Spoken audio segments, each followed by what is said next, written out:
আসসালামু আলাইকুম, কি অবস্থা সবার? This is Iqra from village life with Iqra. ফিরে আসলাম নতুন আরেকটি ভিডিও নিয়ে।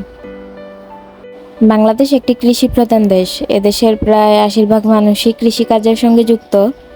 যারা কৃষিকাজকে ভালোবাসে তারা শহরে থাকুক বা গ্রামে থাকুক, ছোটোখাটো একটা ছাদ বাগান হলেও করে। সেরকম আব্বু দেশে আসলো মাত্র কয়েকদিন হয়েছে। তো উনি দেশে আসার পরেই খুঁজতেছিল যে কি করবে। তো এতদিন খোঁজার পর ভেবে পেল যে সবজি বাগান করবে। তো আব্বু ভাবছিল যে আমাদের বাড়ির পাশে একটা জমির মধ্যেই সবজি চাষ করবে।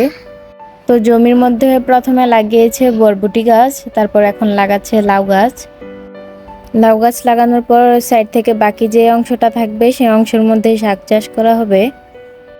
তো গাছ লাগানোর সময় আবরারও ওর দাদাভাইকে অনেক সাহায্য করছিল। লাউ গাছের চারাগুলো একটার পর একটা নিয়ে নিয়ে দিচ্ছিল ওর দাদাভাইয়ের কাছে। তো গাছ লাগানোর সময় আম্মু কল দিয়ে বলছিল যে দাদু একটু অসুস্থ, তো ওনাকে দেখতে যাওয়ার জন্য। আমার দাদুর জন্য সবাই দোয়া করবেন যাতে উনি তাড়াতাড়ি সুস্থ হয়ে যায়। তারপর জমিতে কাজ শেষ করে সবাই মিলে বাসায় চলে গেলাম। বিকেলবেলা ভাবছিলাম যে দাদুকে একটু দেখতে যাব। তো আব্বুকে বলার পর আব্বু বলছিল যে আব্বু আম্মু দুজনেই নাকি যাবে। তারপর সবাই মিলে একসাথে আমাদের বাড়িতে গেলাম। বাড়িতে যাওয়ার পর প্রথমেই দেখছিলাম কয়েকদিন আগে যে গাছের বীজগুলো লাগিয়েছিলাম সেগুলো উঠেছে কিনা।